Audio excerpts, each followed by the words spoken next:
En el nombre del Padre, y del Hijo, y del Espíritu Santo. Amén. Ven Espíritu Santo y llena los corazones de tus fieles, y enciende en ellos el fuego de tu amor.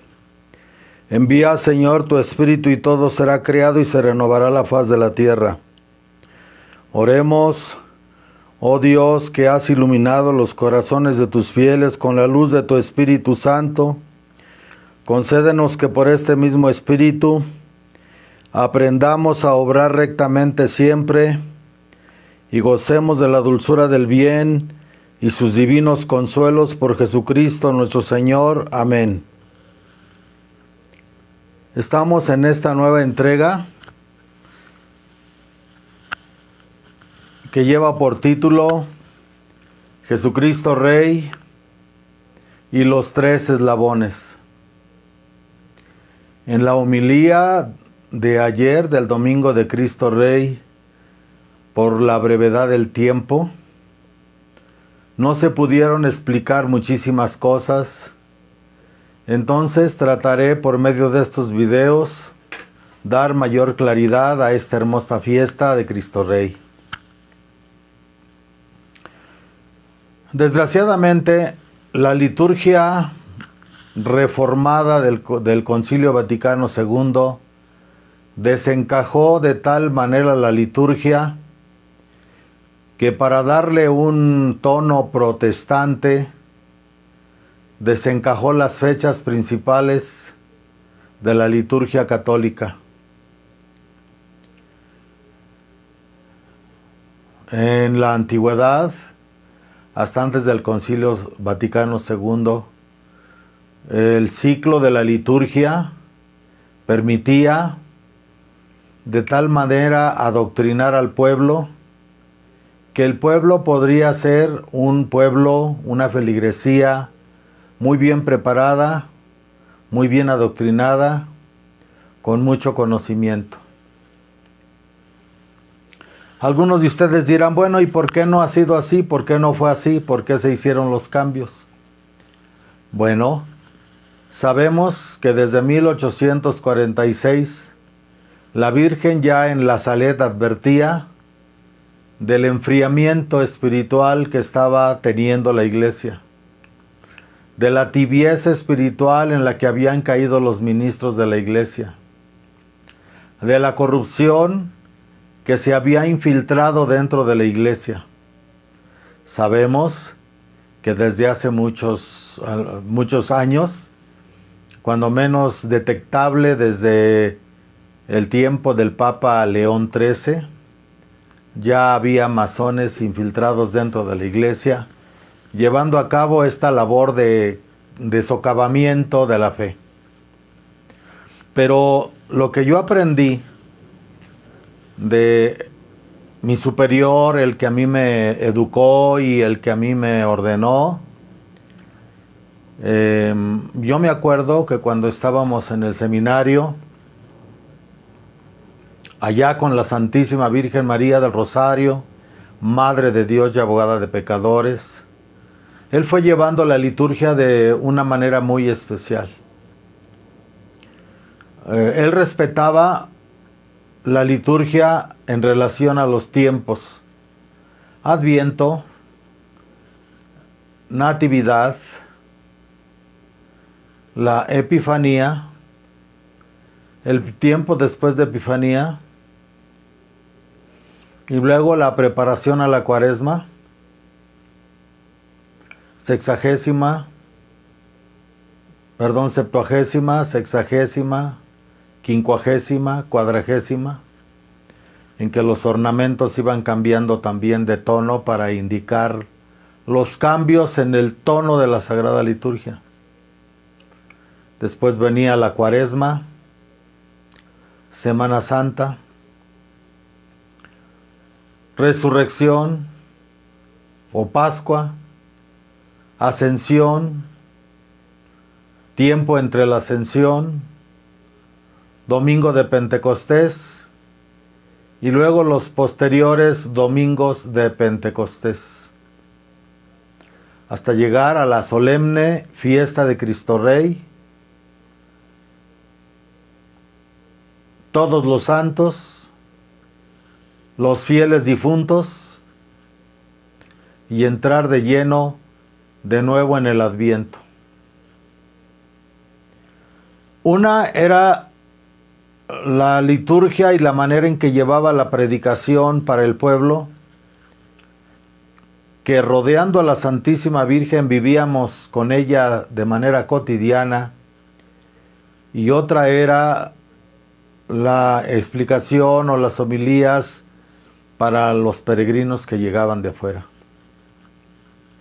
Tomando en cuenta la experiencia de la Iglesia, pues que no siempre el católico era de misa diario. Bueno, antes del Concilio Vaticano II, la conciencia católica era más firme, estaban mejor preparados los católicos, había un verdadero interés de parte del Papa, los obispos, los pastores de almas, los sacerdotes, en la preparación del pueblo. Vuelvo a indicar, la Virgen Santísima en la cele ya había dicho que desde 1846 esto ya estaba fallando dentro de la Iglesia, debido a los que ya estaban de seminaristas o ordenados de sacerdotes y algunos de obispos, infiltrados de la masonería y del soviet, del comunismo soviético. Entonces, era muy valorable, pues, para poder entender. Quien tenía acceso a las misas dominicales y a las fiestas principales de los misterios cristianos, tenía un acceso muy hermoso a la preparación del Evangelio. Una persona que escuchaba misa durante un año consecutivo, sin fallar, obviamente tomando en cuenta que el sacerdote fuera un sacerdote verdaderamente entregado a su misión, a su sacerdocio, a su pastoral. Las homilías tenían que ser homilías verdaderamente endoctrinadoras. El sacerdote tenía que hacer homilías de tal manera que pudieran ser asimiladas, entendidas, comprendidas y vividas. Entonces no era lo mismo dar una homilía o un sermón para gente de ciudades, o para gente de pueblos, o para gente de ranchos, o para otros grupos que a lo mejor eran más lentos en su proceso de apreciación de la escritura y del aprendizaje. Entonces, por ejemplo, en las misas que correspondían a los dogmas de la fe, como la Santísima Trinidad, el Corpus Christi, o sea, la Sagrada Eucaristía, que obviamente el Jueves Santo no se puede ver todo el significado de la Sagrada Eucaristía, del Santísimo Sacramento, pues los sacerdotes daban homilías con explicaciones muy profundas, doctrinales, dogmáticas. Cierto que no se leía la Biblia, pues la mayoría de la gente era analfabeta. Cierto que también en algunos lugares, por precaución, sobre todo después de la Reforma Protestante, la Iglesia en algunos lugares que no lo creía conveniente prohibió la lectura de la Biblia, no porque quisiera esconder la Sagrada Escritura, sino porque la libre interpretación de la Biblia lleva primero a la herejía, luego a la apostasía y por último al ateísmo, como lo hemos estado viendo en estos últimos siglos. Entonces, los pastores de almas, los obispos, los presbíteros, estaban obligados a adoctrinar al pueblo con doctrina verdadera. Obviamente, esto se refiere a respetar desde las Sagradas Escrituras todo el ciclo litúrgico de la historia de la salvación, con lecturas, obvio, del Antiguo Testamento y del Nuevo Testamento. Posteriormente, bueno, había aquello en el tiempo de Cuaresma, había los cuaresmales, que eran pláticas ya muy serias, muy profundas, que eran para el desarrollo místico del pueblo, porque sí se daba un desarrollo de mística, de altísima espiritualidad. No nada más era convertir a los pecadores o a los reincidentes, o convertir gente nueva a la iglesia, no. No era solamente conquistar almas para Cristo, sino era para los que ya eran católicos de años o de nacimiento, un proceso de adoctrinamiento y de prácticas místicas. Para eso eran los ejercicios cuaresmales. Pero había otra forma dentro de la liturgia de homilías, que es la doctrina de los santos. Quienes tuvimos acceso a muchos años de misa diaria, digo desde antes de que yo me ordenara, ¿no?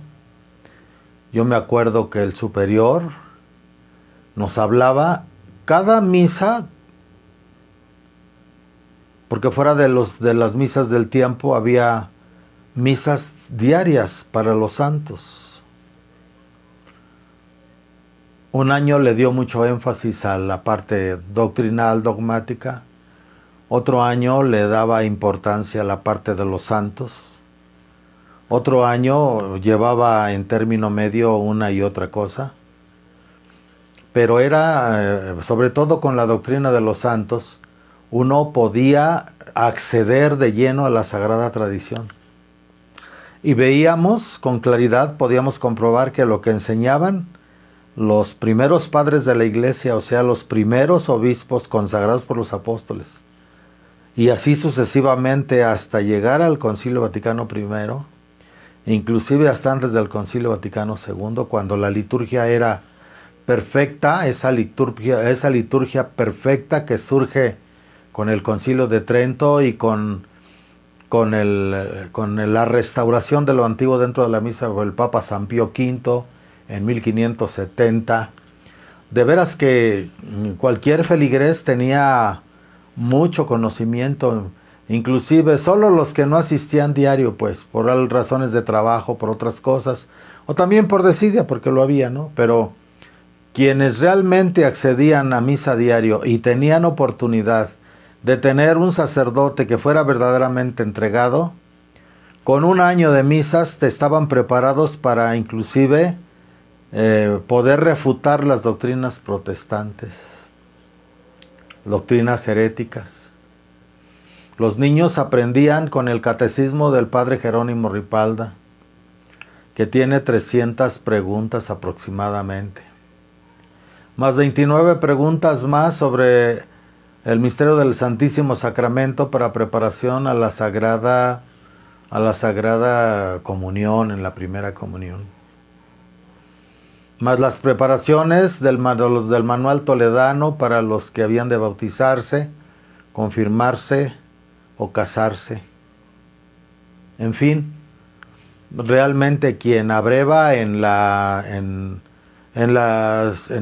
los libros de las metodologías de antes del concilio, pues los sacerdotes estaban bien preparados, los sacerdotes sabían mucho, conocían mucho. Y los fieles obviamente eran beneficiados de esta manera.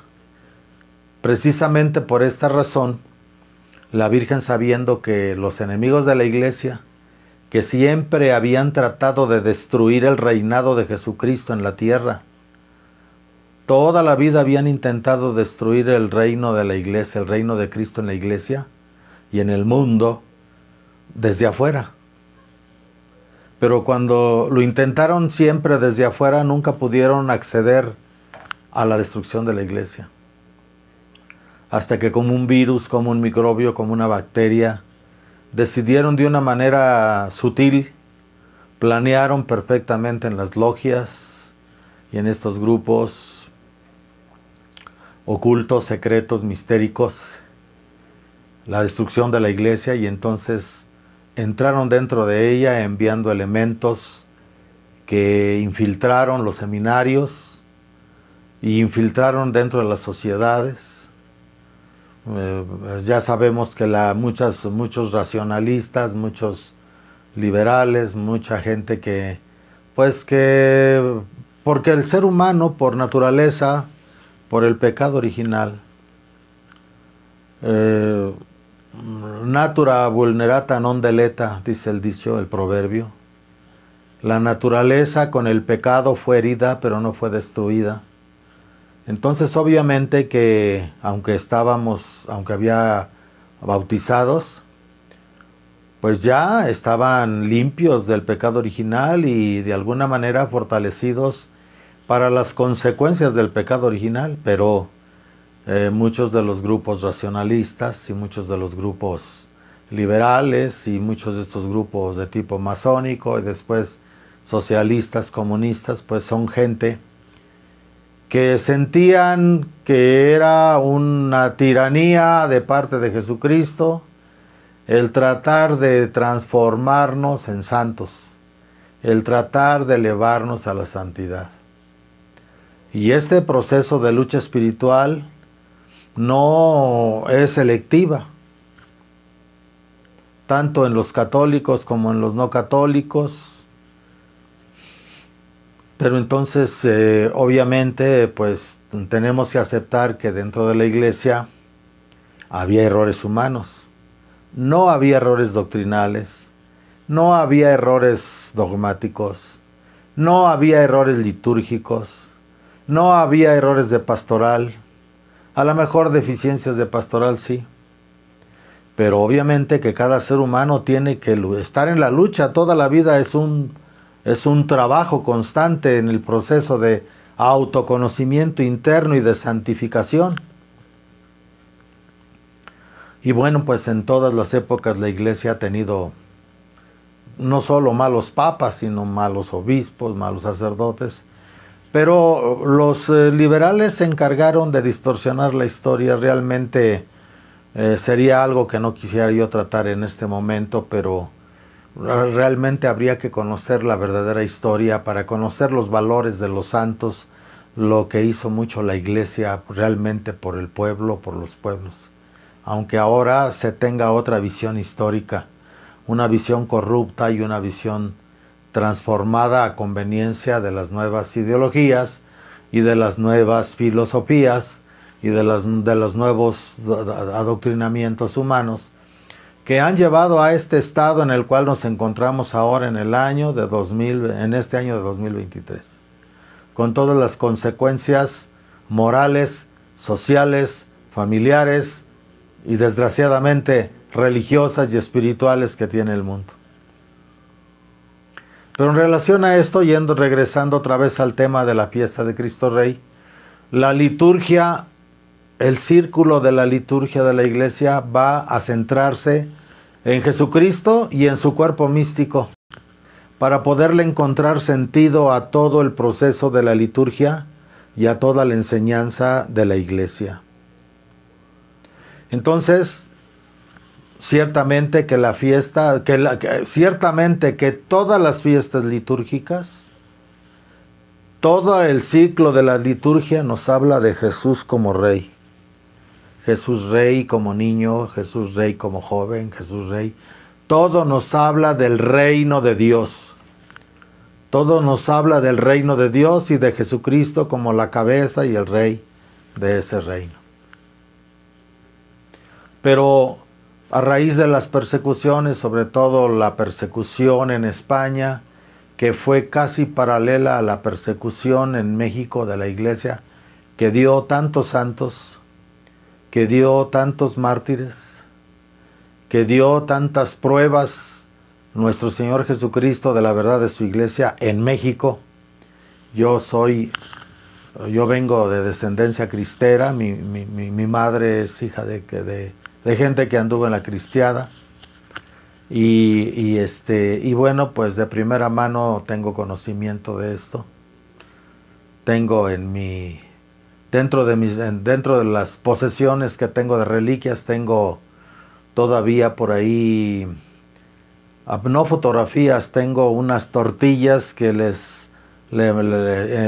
me encargué de que me las pusieran de tal manera que pues se conserven lo más que se pueda durante muchos años, y ojalá y se pueda que se guarden ciclos de tortillas que los de la Iglesia perseguidos por el gobierno en México, tortillas que cuando las mujeres echaban las tortillas y las ponían en los comales, cuando las levantaban de los comales aparecían cruces, aparecían cálices. Yo tengo esas reliquias, tengo algunos trozos de lienzo de algunos de los mártires, de los que murieron y derramaron su sangre por la fe de Jesucristo en esta tierra mexicana.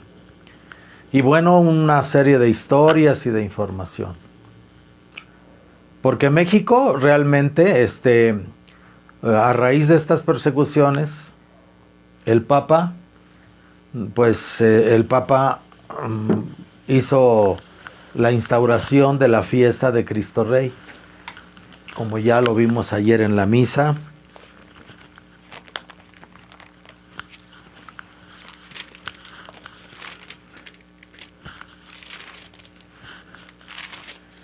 El Papa Pío XI es el que establece la misa solemne en honor a Cristo Rey y no ha pretendido sino proclamar solemnemente la realeza social de nuestro Señor Jesucristo sobre el mundo, Rey de las almas y Rey de las conciencias y Rey de las inteligencias y Rey de las voluntades.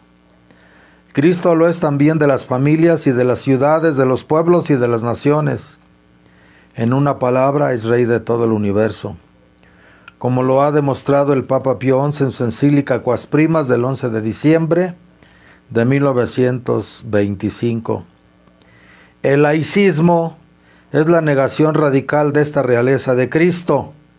Al organizar la vida social como si Dios no existiese, engendra la apostasía de las masas y conduce a la ruina total de la sociedad, y eso es lo que ha estado sucediendo.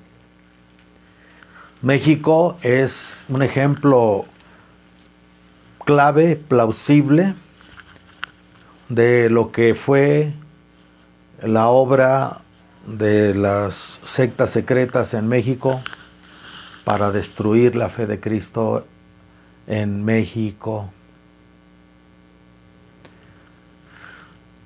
Esto que ha llevado a la apostasía general de las naciones. En todas partes y en todas las naciones se ha tratado por todos los medios de sacar a Jesucristo de la mente de los seres humanos, de la conciencia de los seres humanos, de la inteligencia de los seres humanos. Ha habido un trabajo largo y paciente de socavamiento en todos los aspectos de la vida, hasta llegar a estos tiempos de apostasía general, que solo quienes viendo no quieren ver, no nos damos cuenta de que estamos en el corazón de las profecías. ¿Sí? En el corazón de las profecías. Y bueno, el Espíritu Santo, que al menos hasta antes del Concilio Vaticano II, que todavía estaba siendo iluminada la Iglesia por el Espíritu Santo, dirían ustedes, bueno, ¿y la Iglesia después del Concilio Vaticano II ya no iluminó al Papa y a los obispos? Bueno, esto es toda una historia que no voy a entrar en ella el día de hoy. Una historia de quién fue el Papa Pablo VI y de todo lo que vino después. Pero el Espíritu Santo asiste obligatoriamente a la Iglesia cuando el Papa, los cardenales y los obispos se apegan en todo a la doctrina de 20 siglos, sin cambiar ni tratar de reinterpretar y deformar la doctrina. Pero sabiéndolo los obispos en el Concilio Vaticano II, sabiéndolo Pablo VI, se atrevieron a abrirse paso las nuevas doctrinas, porque obviamente ya había muchos que habían sido seminaristas que venían de las logias y del soviet, del comunismo. Ahora durante el Concilio Vaticano II ya eran obispos, ya eran cardenales, y ahora con mucho más razón. Por eso en el Concilio Vaticano II, cuando se hizo el intento, y se logró pues en cierta forma el intento de destronar a Jesucristo, pocos obispos fueron los que se rebelaron o tuvieron el valor de defender a Cristo Rey, como fue el obispo Monseñor Lefebvre, Marcel Lefebvre, y Ningodintuk, y otros obispos que ahorita no los tengo en la memoria sus nombres, pero fueron pocos, gracias a los cuales se ha conservado lo más sacrosanto de la Iglesia, que es el sacerdocio verdadero y el santo sacrificio de la misa, perfecto, el rito y la liturgia perfecta, que no tiene mancha cual ninguna. Entonces, sabiamente el Espíritu Santo inspiró al Papa para que pusiera la fiesta, el Papa Pío XI, para que colocara esta fiesta precisamente, y con esto poner el broche de oro de Cristo Rey, enaltecer las fiestas litúrgicas con las 3 últimas fiestas antes de que se inicie el nuevo ciclo de liturgia con el Adviento. La gracia, la grandeza de la Iglesia militante. Último domingo de octubre, la fiesta de Cristo Rey. Por ser el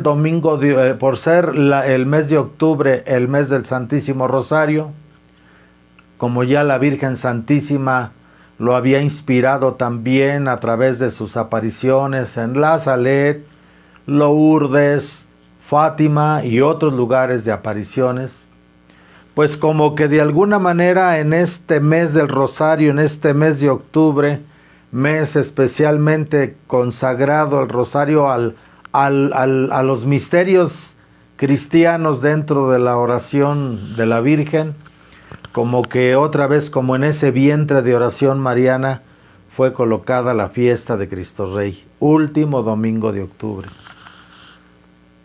Conmemoración, recuerdo, activación de Jesucristo, reconocimiento nacional, mundial, social del reinado de Jesucristo en la tierra, en todos los niveles y en todos los lugares y en todas las personas.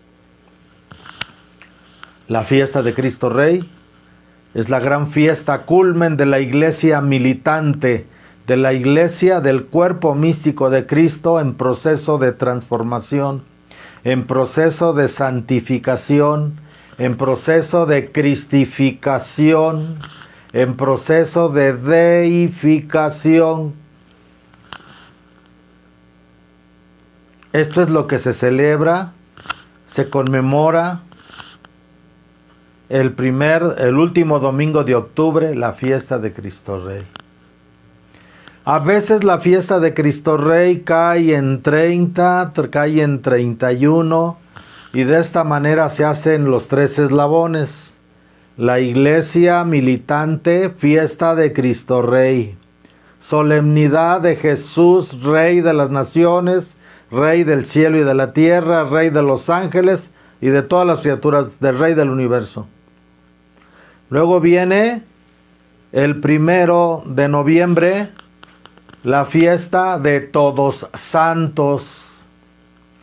La fiesta de todos los santos, no solamente de aquellos que la Iglesia, por inspiración del Espíritu Santo, ha reconocido en aquellos seglares religiosas, religiosos, sacerdotes, obispos e inclusive papas, que a través de haber practicado una o muchas de las virtudes cristianas en grado heroico, y que se ha demostrado con todas las formas con que antes las normas, las disciplinas tan rígidas y tan estrictas con que se analizaba y se discernía para poder declarar a alguno de nuestros hermanos como con certeza estar en la bienaventuranza soberana, los santos. Por eso cuando en la liturgia de Trento vemos las misas conmemorativas de los diferentes santos y santas, El Espíritu Santo ha inspirado sabiamente a la Iglesia, al menos hasta antes del Concilio Vaticano II, de que estos santos realmente, su modelo de vida se pierde, se diluye en la liturgia de los misterios cristianos.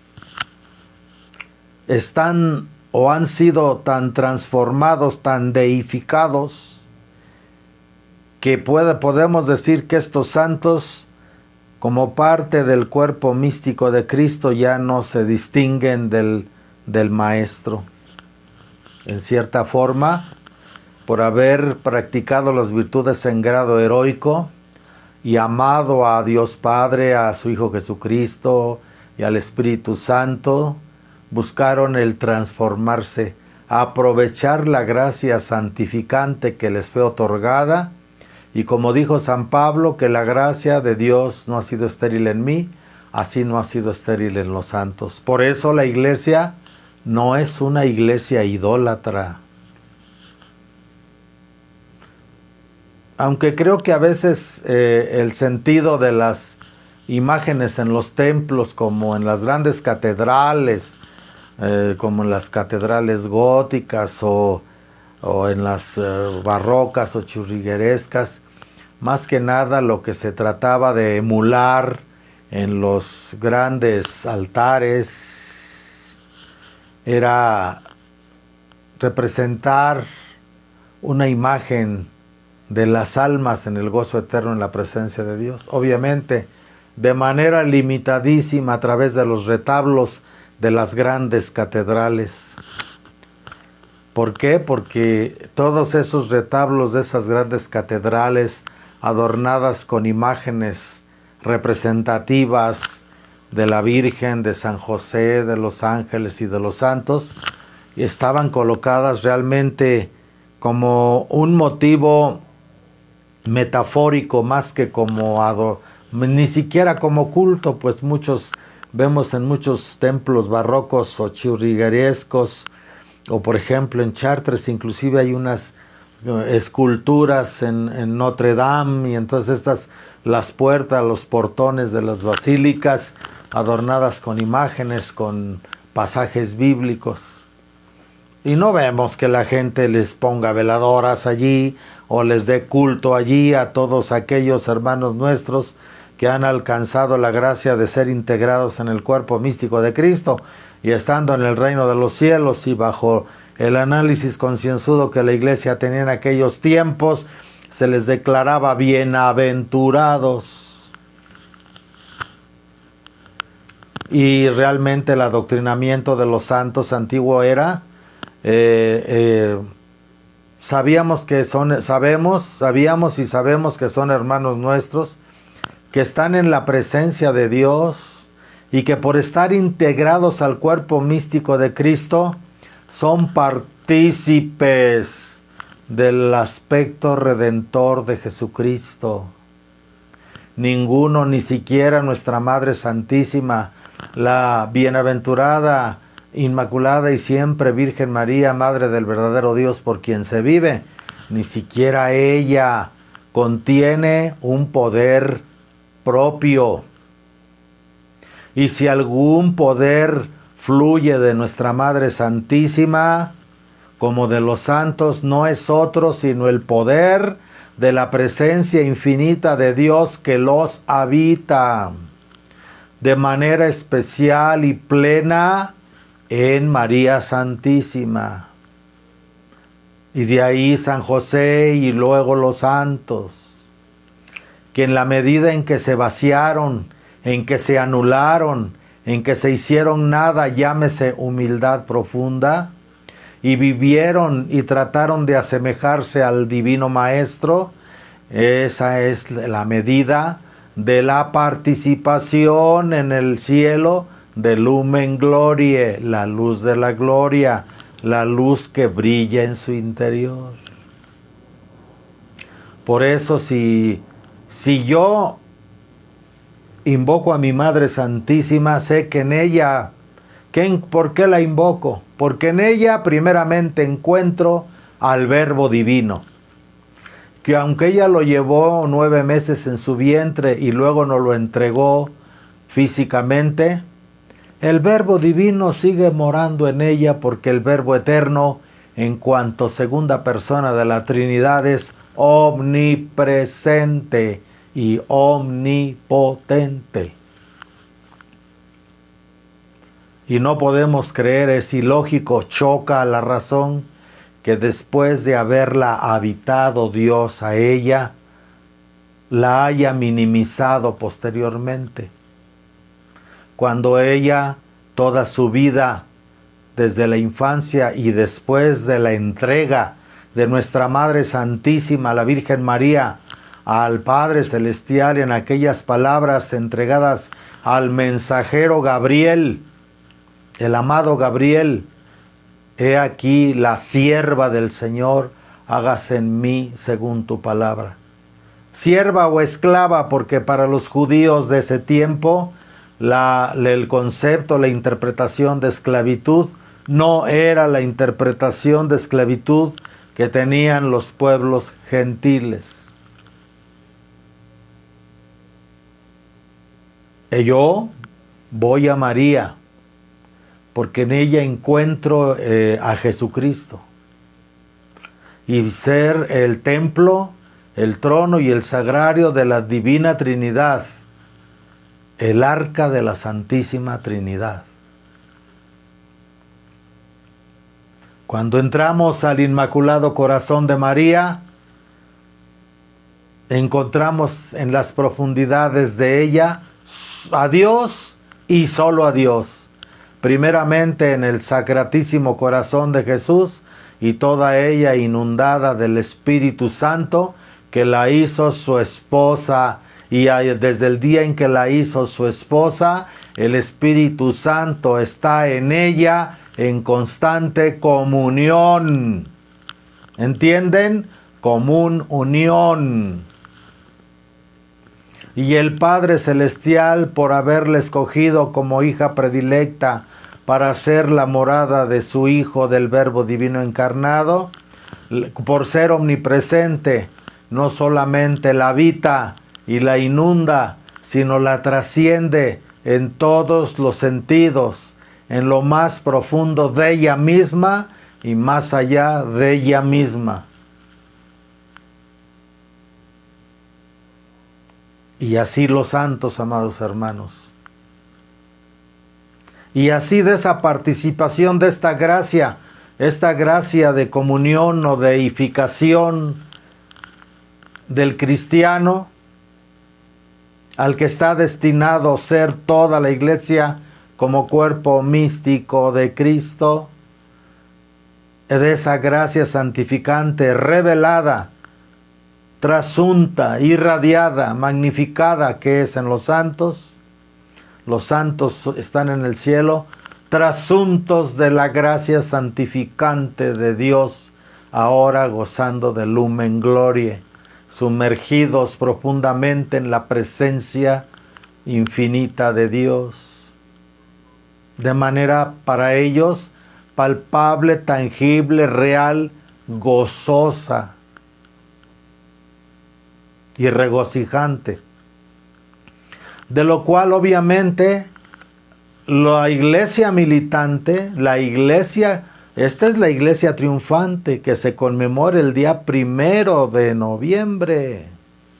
Y no solo aquellos que han sido reconocidos públicamente por la iglesia, sino multitudes de almas que están allí y que aunque la iglesia no las ha podido reconocer de manera individual, célula por célula de ese cuerpo místico y glorioso en el cielo, la iglesia reconoce a todas esas almas que se han integrado en una o en otra manera, en uno o en otro nivel, según la fe que les fue dada, según la medida de la fe y de la gracia, como dice San Pablo, en todos aquellos que quizá que ni siquiera se sabe de ellos una historia, pero están allá.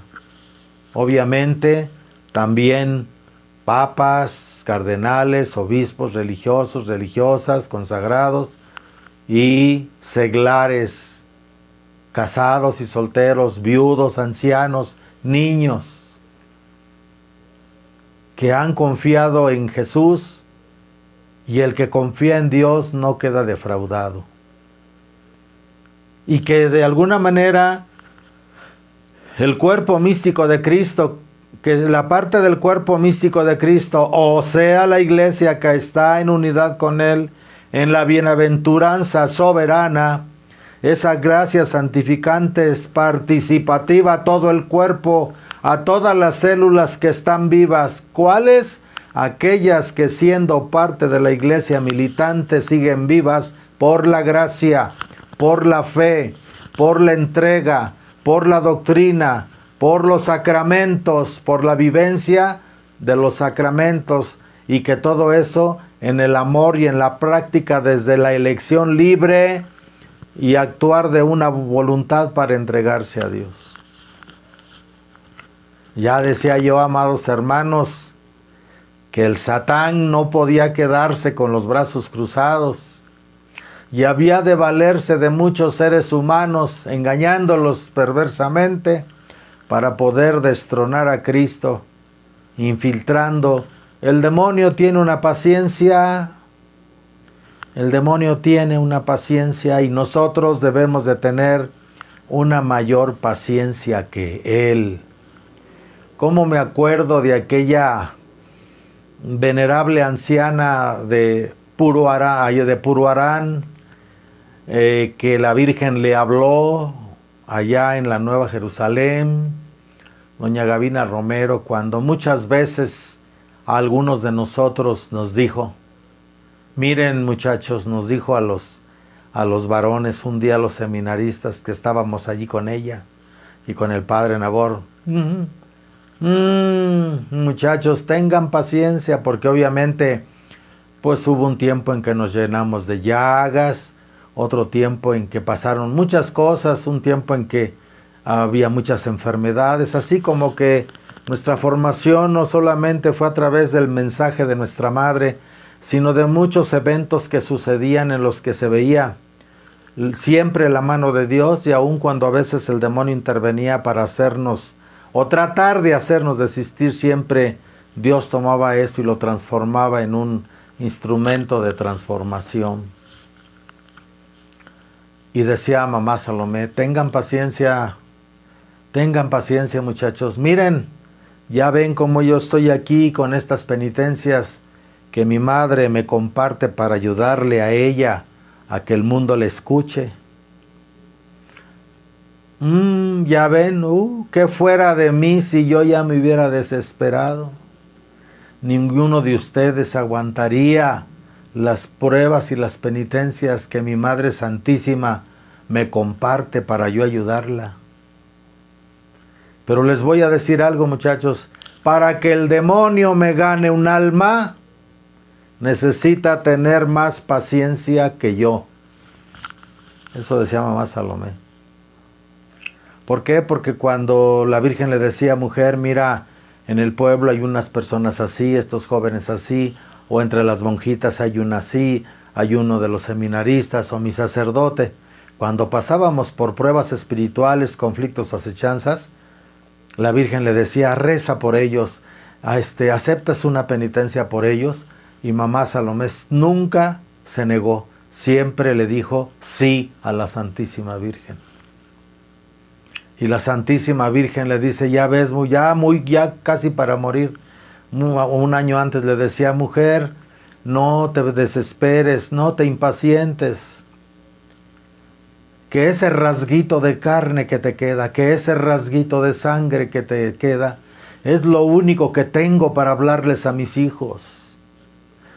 Ayúdame, porque el día que tú no le pidas al Señor que ya te recoja, porque eres tan amada que te lo puede conceder. Y yo, esta madre, me voy a quedar aquí en este cuadro como una mudita llorando, porque después de que tú te vayas con mi padre, que Dios te recoja, yo ya no tendré con quién comunicarme con mis hijos aquí, porque tú sabes que no habrá más videntes después de ti. no habrá más videntes. Y por ello hasta el último instante de su vida, ella padeció esas penitencias, esos sufrimientos. Pero aprendimos de ella eso. Para que el diablo me gane las almas, necesita tener más paciencia que yo. Desgraciadamente, la Iglesia desde hace muchos años, desde antes del Concilio Vaticano II, por mensajes de la Virgen y avisos celestiales, ya la Iglesia, los sacerdotes estaban perdiendo la paciencia, los obispos la paciencia. Y entonces la Iglesia, los ministros sobre todo, empezamos a buscar el dinero, el placer sexual, la comodidad, la riqueza, el poder, la fama, las relaciones con los gobiernos anticristianos, apóstatas. Y el demonio, el Satán, ha tenido una gran paciencia. Pero los que verdaderamente han sido fieles a Cristo Rey han tenido una gran paciencia. Paciencia que hizo que la obra de Monseñor Lefebvre cada vez siga creciendo más y más y más por la tierra. La fraternidad sacerdotal de San Pío X. Que aunque de manera material y están con Roma, sabemos que de manera formal y no están tanto con Roma. Están muchos de los de la fraternidad sacerdotal de San Pío X, sacerdotes en su interior saben que hay sede vacante. Lo mismo sucedió con Monseñor Tug y otros obispos y sacerdotes que gracias a ellos se ha conservado, como les he dicho, la doctrina verdadera de Jesucristo Rey y el santo sacrificio de la misa. Es inútil, amados hermanos, es espurio seguir defendiendo la misa del Novus Ordo, la que impuso Pablo VI. Que todavía muchos sacerdotes ahora con esta crisis de Roma, que muchos de ellos están buscando ya la misa tridentina, pero muchos todavía a veces celebran el Novus Ordo y a veces la misa tridentina, porque la gente ignorante, es que no le entiendo, es que bueno, es la gran obra de socavación que pacientemente el Satán ha estado actuando y seguirá actuando en la Iglesia, sobre todo en estos tiempos en que todo es rápido, en que todo es fácil, en que todo es sin paciencia. Entonces, la Iglesia triunfante, 1 de noviembre, es el cuerpo místico de Cristo, ya que solo por Jesús se va al Padre.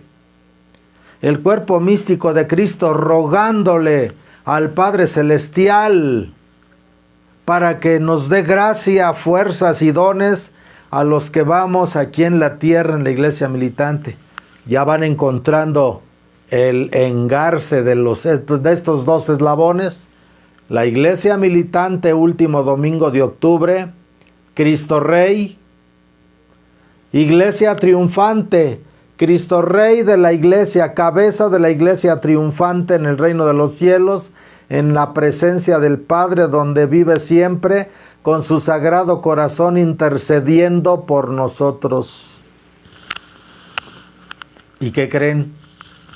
Todos los que se salven, todos los que se salvan, van a vivir eternamente en el sagrado corazón de Jesús, en el cielo, porque el cielo es el sagrado corazón de Jesús. Hay tantas cosas que explicar, amados hermanos. Hay que necesitaríamos días y días y meses para explicar algo que es inagotable, algo que no tiene fin. Ni en lo santo, ni en lo grande, ni en lo inmenso, no tiene fin. Entonces es necesario que la Iglesia militante se agarre, se enlace fuertemente con la Iglesia triunfante, 1 de noviembre. Y por eso los grupos esotéricos y los grupos estos grupos que están tratando de revivir los antiguos dioses, los antiguos cultos, que la Sagrada Escritura dice que los dioses de los gentiles son demonios, han instaurado para socavar estas dos fiestas, cuando menos en la Iglesia Católica cambió, desencajó, deseslabonó la fiesta de Cristo Rey para pasarla en los días cercanos, al menos para México, al 20 de noviembre. El 20 de noviembre es el recuerdo de la Revolución Mexicana. Para los mexicanos, claro, ¿no será que quizá las reformas del concilio, astutamente iluminadas por la luz del espíritu de Satanás, instauraron esta nueva fiesta de Cristo Rey en estos días? Porque lo que han hecho los grupos esotéricos y los grupos políticos y los grupos masónicos ha sido poco a poco ir sustituyendo a la Iglesia. Estos grupos la atacan de sincretistas. Que la Iglesia instituyó algunas fiestas para poder suplir o quitar las fiestas paganas. Claro, ¿por qué no? ¿Por qué no sustituir las tinieblas por la luz? ¿Por qué no sustituir la mentira con la verdad? Claro que sí. Pero aunque no todas las fiestas, porque hay tradiciones dentro de la Iglesia que demuestran que las fiestas cristianas tienen un fundamento apostólico, pero ahora a la Iglesia la acusan de sincretistas, y estos nuevos grupos están usando con mucha sutilidad y una sabiduría demoníaca estas metodologías para ir sustituyendo las fiestas sagradas, las fiestas que abren portales de luz divina, por donde desciende la gracia de Dios, los ángeles de Dios, las fuerzas del Padre, para sustituirla por portales dimensionales que abren a frecuencias tenebrosas. La sustitución de la fiesta de todos los santos por el Halloween. La gente no entiende el misterio de los arquetipos. Y esos arquetipos son ahora usados para revestirse en las fiestas de Halloween. Se visten de aquellos arquetipos que contienen a esos espíritus caídos, infernales y malévolos. Y visten así, se visten en las fiestas de vampiros, de demonios, de muertes, de brujas, de deidades. Pobres de nuestros hermanos que no saben que al usar esos arquetipos son la destrucción total de la semejanza del hombre con su Creador. Y no saben que después de usar esos arquetipos, de vestir, inclusive tristemente ver cómo visten a sus bebés, a sus niños en el kinder, en las primarias o en las secundarias o hasta los grandes, quedan poseídos por fuerzas oscuras que les oscurecen la mente, y por eso cada día hay más rebeldía, hay más oscuridad, hay más desenfreno, porque el hombre sin Dios, lo único que le queda es el no tener control de sí mismo, y entonces se desbocan sus pensamientos, se desbocan sus emociones y se desboca su cuerpo, las pasiones, los instintos desbocados. Pero la verdad que hay que hablarlo es que han trabajado duramente para arrancar del corazón de los católicos a Cristo Rey. Es triste ahora ver, sobre todo, creo yo, tengo yo la certeza de que cuando menos el 90% de los tradicionalistas estamos advertidos de esto, y confío en que la mayoría no lo estén haciendo, al menos a lo que yo he visto. Pero es increíble ver católicos del posconciliares, de los que van a la misa del Novus Ordo, de los que dicen que comulgan, que se visten así. También tendrá que haber de los que están más apegados a los sacerdotes y a la fe, que no lo hacen, pero la mayoría sí lo hace. Pero los católicos tradicionalistas, que tienen la gracia de tener obispos, presbíteros, religiosos, diáconos, que están adoctrinando con la doctrina tradicional de la Iglesia, ningún católico verdadero se atrevería a asistir a este tipo de falsas fiestas y falsos cultos. Porque esto durante la noche de Todos Santos, sí, la noche de Todos Santos fue instaurada para sustituir y para abrir portales luminosos, puertas del cielo, para que baje la gracia, para que bajen los ejércitos celestiales de nuestros hermanos de alguna manera y vengan a asistir a la iglesia militante que en la tierra va todavía en este mar embravecido, la nave de la iglesia, en esta guerra que hasta que venga el Señor. Ven, Señor Jesús, ven, Señor Jesús, ven, Señor Jesús. Cuando Él venga, todo esto se pondrá en orden.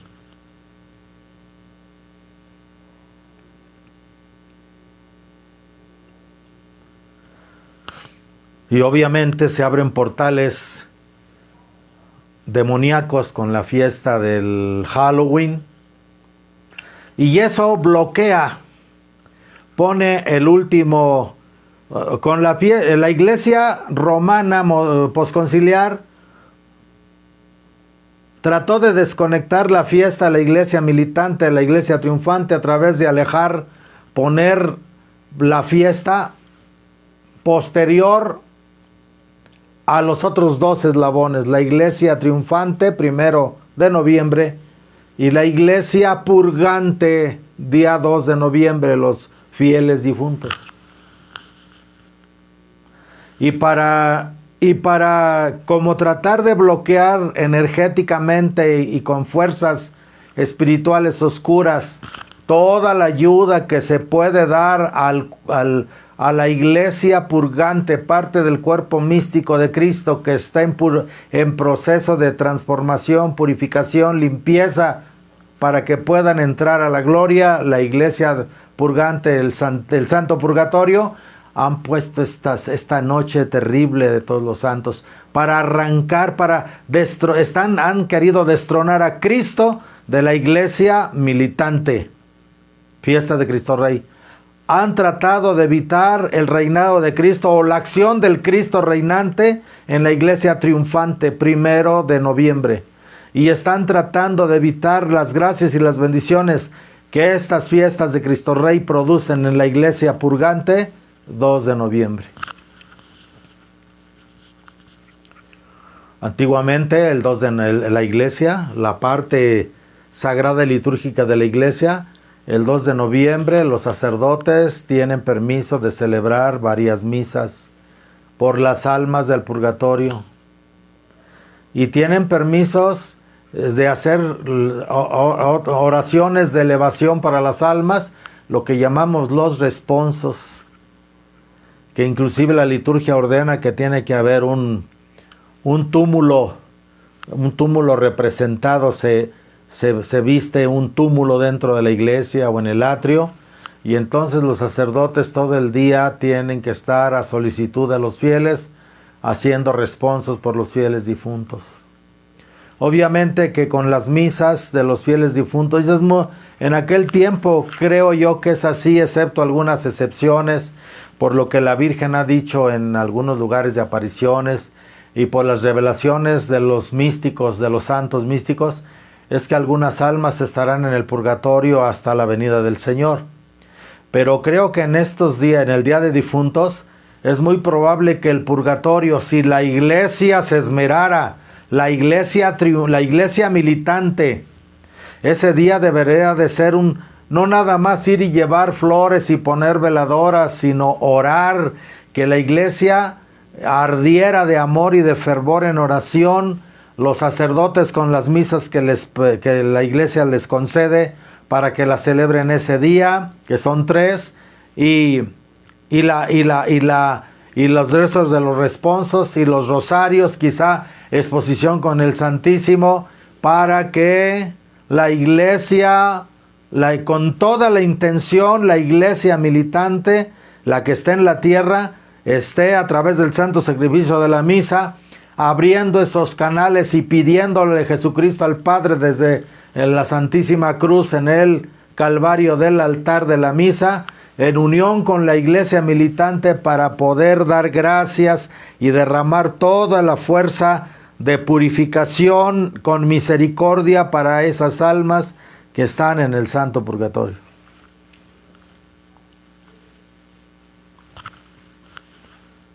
Pero todo eso se duda ahora. La iglesia, al menos los que estamos dentro de la verdadera tradición, que es la doctrina antigua, los ritos antiguos, la misa de San Pío V, todos los sacramentos conforme al ritual, al pontifical romano, conforme al pontifical romano, así con los ritos antiguos se tiene la certeza, cosa que no se tiene con los nuevos ritos postconciliares. ¿Sí? Donde ya no hay nada de eso. Y donde hay una gran falta de disposición de los ministros de realizar eso. Hay sacerdotes que ya ni creen en el purgatorio. Y algunos ya ni en el infierno. Y muchísimos no creen en lo que hacen a la hora de la misa. Un rito cambiado y sin fe en el sacramento, imagínense a dónde vamos a ir. Entonces, este es el misterio. Esta es la fiesta. Por eso la fiesta de Cristo Rey fue instaurada para suplicarle al Eterno Padre que no permita que el reinado de Cristo sea borrado de la faz de la tierra. Por eso Jesús tiene que reinar dentro de nosotros. Jesús tiene que reinar en nuestros corazones. Ya lo dice la Escritura, no hay otro camino. Ya lo dice la Escritura.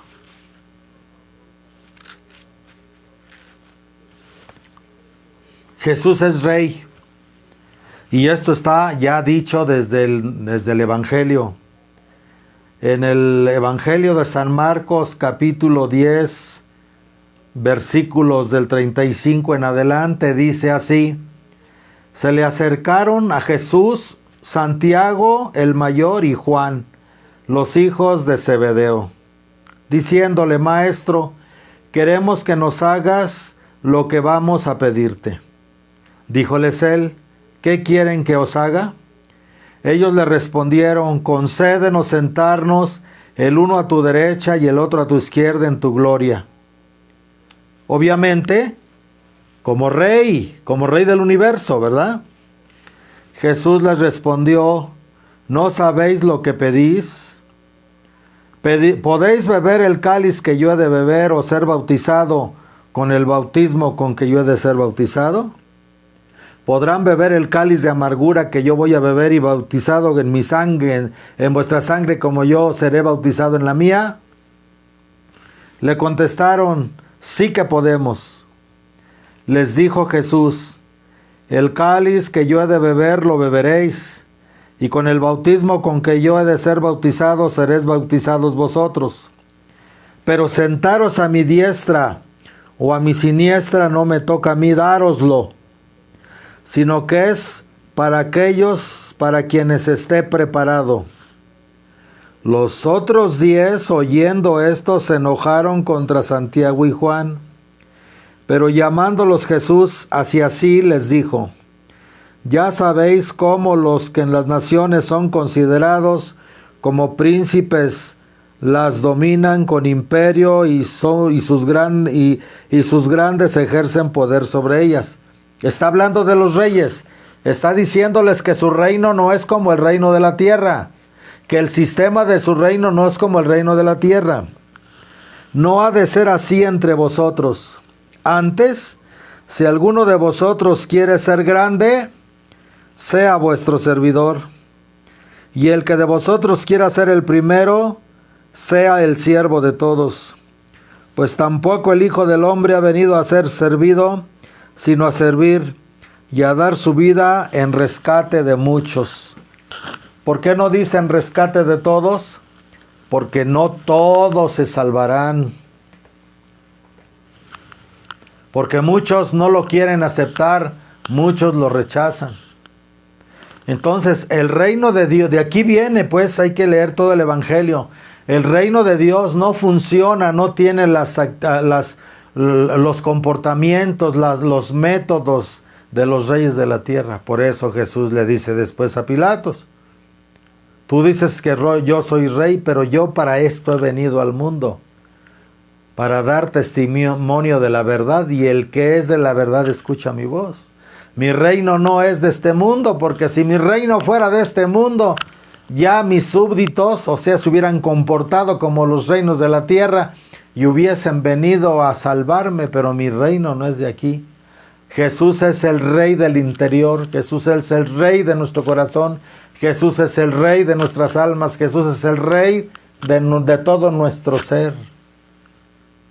Pero de veras nos comportamos como el rey que es. Yo quiero preguntaros, amados hermanos, en un día que ustedes vivan, cuando llegue la noche, pregúntense: ¿cuántas veces pensé en Dios? ¿Cuántas veces pensé en Jesucristo Rey? En ese Rey que está contemplándolo todo, mirándolo todo, oyéndolo todo, sabiéndolo todo. Ese Rey que está dispuesto a fluir de su poder y de su gracia para nosotros en todo momento, en cada minuto y en cada segundo, en cada instante, porque está al pendiente de su reino, de lo que le pertenece. Y miren, amados hermanos, si la iglesia es la esposa del Cordero, y si nosotros como iglesia, aparte de ser la esposa del Cordero, somos el cuerpo místico de Cristo, ¿no les parece que si somos el cuerpo místico de Cristo y Dios nos concede a los que todavía vamos militando en la tierra salvarnos, pues estaremos en Él? Y si Él está a la derecha del Padre, pues todos estaremos a la derecha del Padre en Jesucristo nuestro Señor. Ya que la derecha es la misericordia y el perdón, y la izquierda es la severidad y el rigor y el juicio, el castigo.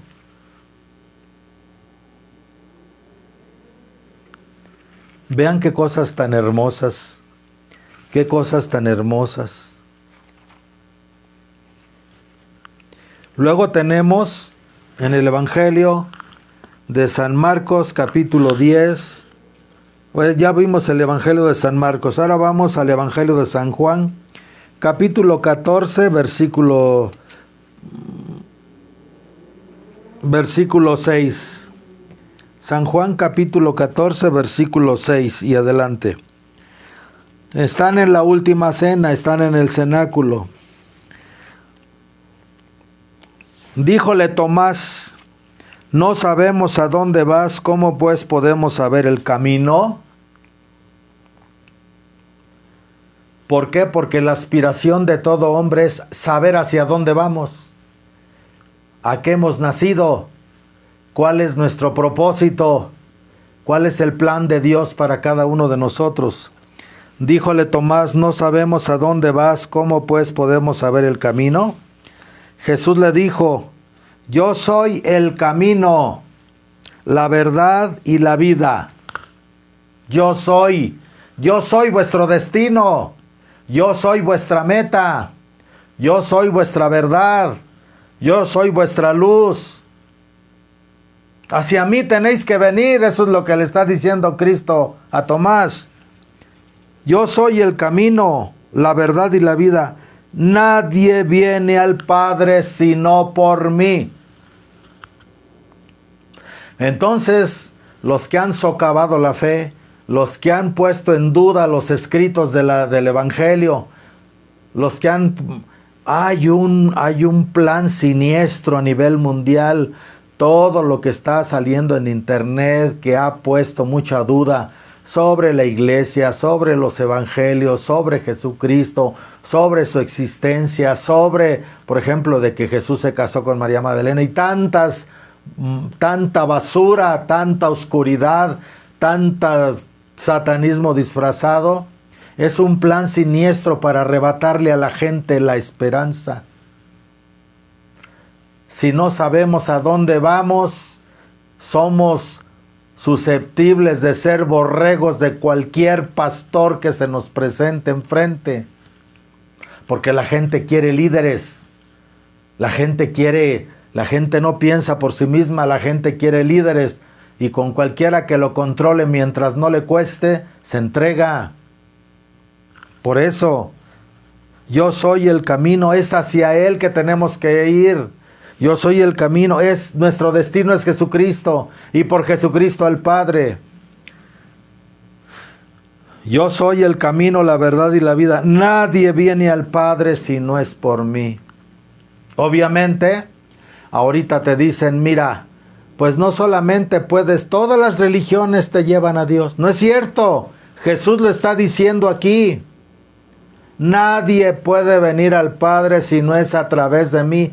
Me tienes que atravesar, dice Jesucristo. Nos tenemos que meter en Jesucristo, transformarnos en Él y atravesarlo. Por eso dijo Jesús, yo soy la puerta de las ovejas.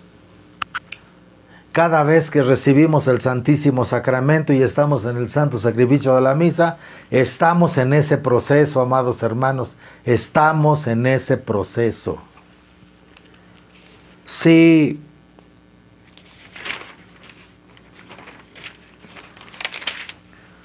me habéis conocido, conoceréis también a mi Padre. Desde ahora le conocéis y le habéis visto. Felipe le dijo, Señor, muéstranos al Padre y nos basta. Se lo acaba de decir a Tomás y a todos ellos. Me habéis conocido. Si me habéis conocido, conocer no nada más es vivir con Él, sino experimentar el amor de Cristo, la ternura de Cristo, la enseñanza de Cristo, la presencia de Jesús. Si me habéis conocido, conoceréis también a mi Padre. ¡Ay! Ahí está una clave, amados hermanos. Si el Padre es Rey, el Hijo es Rey, el Espíritu Santo es Rey, porque Dios como Dios, comunidad, es Rey de todo lo creado. Entonces, ¿cómo podemos experimentar al Hijo? ¿Cómo podemos conocer al Hijo? ¿Cómo podemos experimentarlo y sentirlo? En el interior de nuestro propio corazón y de nuestra propia alma, a través de recibirlo en el Santísimo Sacramento del altar. A través de recibirlo vivo y verdadero en el Santísimo Sacramento del altar. Jesús es el fruto del árbol de la vida y es el árbol de la vida que lo podemos comer cuantas veces queramos y en lugar de producirnos muerte nos produce vida. Si Adán y Eva, cuando Dios le dijo a Adán, si coméis del árbol del conocimiento del bien y del mal, morirás, es la traducción del hebreo. Entonces, este nuevo Adán es comer a Jesucristo, recibirlo en nuestro corazón a través del Santísimo Sacramento. Y en lugar de morirás, es cada vez que recibimos el Santísimo Sacramento, es vivir, vivirás. Vivir, vivirás. Vivir, vivirás. Fíjense qué hermosura, qué cosa tan grande. Entonces, Felipe no lo estaba oyendo y no lo entendió. Felipe le dijo: Señor, muéstranos al Padre y nos basta. Jesús le dijo: Felipe, ¿tanto tiempo ha que estoy con vosotros y no me habéis conocido? El que me ha visto a mí ha visto al Padre. ¿Cómo dices tú, muéstranos al Padre? ¿No crees que yo estoy en el Padre y el Padre en mí? ¿No hay separación? Hay dos personas, pero una sola esencia, una sola divinidad. Y entonces eso nos lleva a una comprensión más profunda.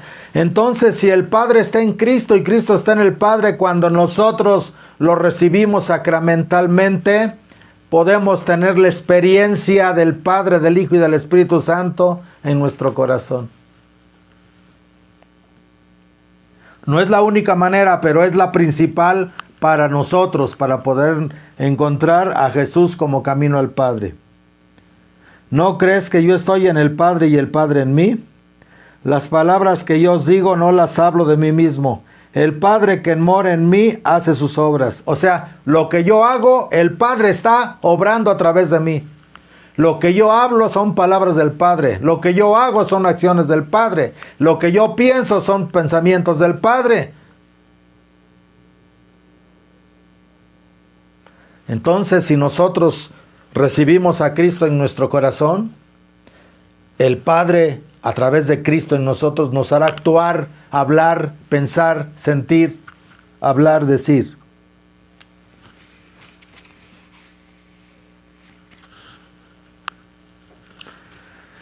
Y luego en el Evangelio de San Juan, en el capítulo 15, versículo 5, dice así.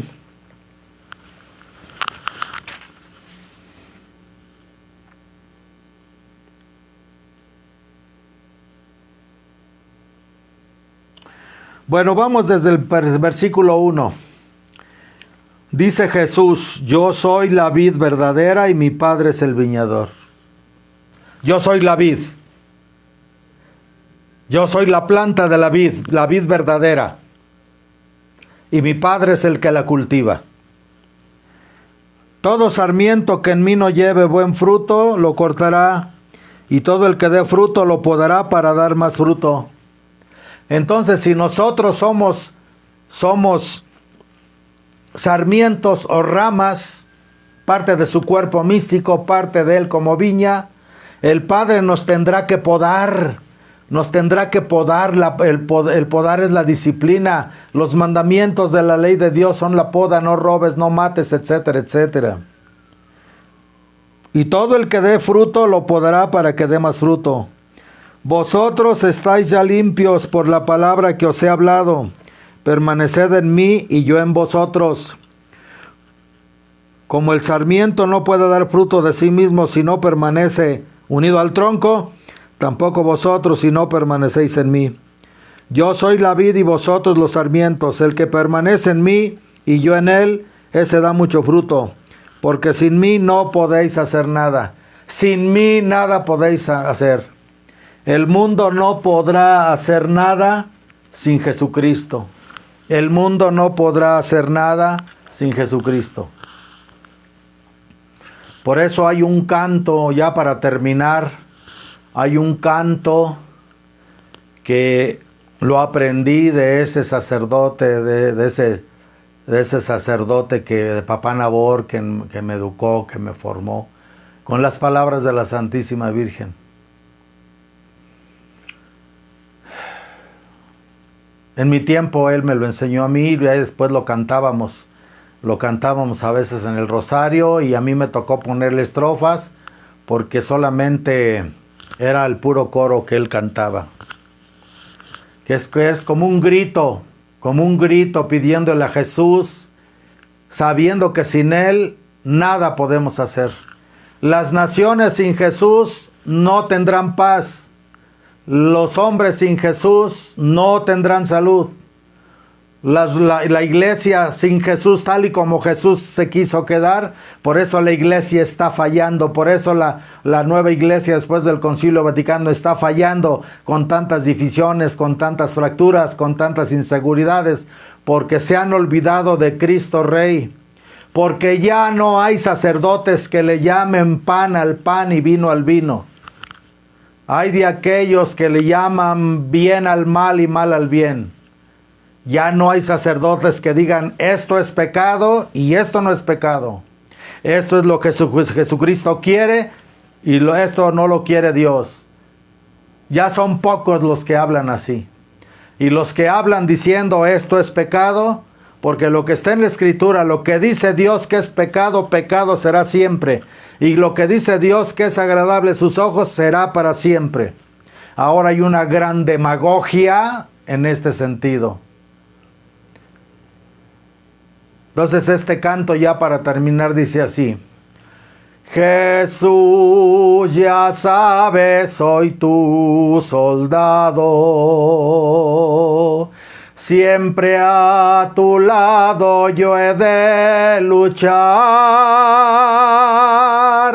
Contigo siempre y hasta que muera, una bandera y un ideal. Contigo siempre y hasta que muera, una bandera y un ideal. ¿Y qué ideal? Por ti, Rey mío, la sangre dar. Virgen María, Reina del cielo, dulce consuelo, digna te dar. Cuando en la lucha tu buen soldado caiga abrazado con su ideal. Cuando en la lucha tu buen soldado caiga abrazado con su ideal.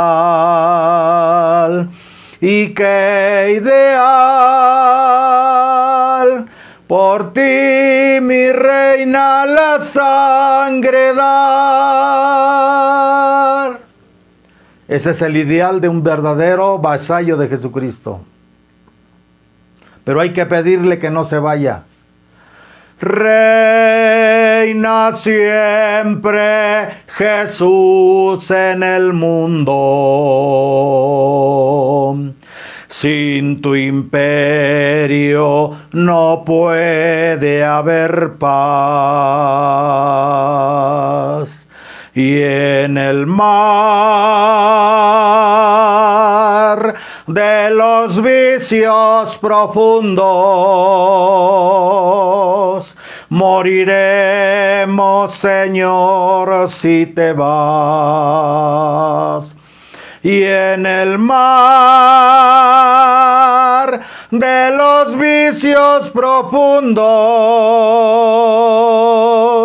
moriremos, Señor, si te vas. Y en el mar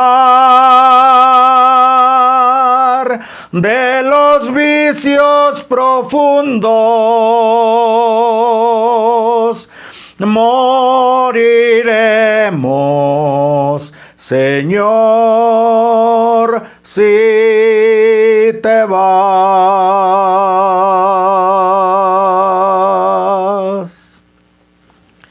Ven, Señor Jesús, ven, Señor Jesús, ven, Señor Jesús.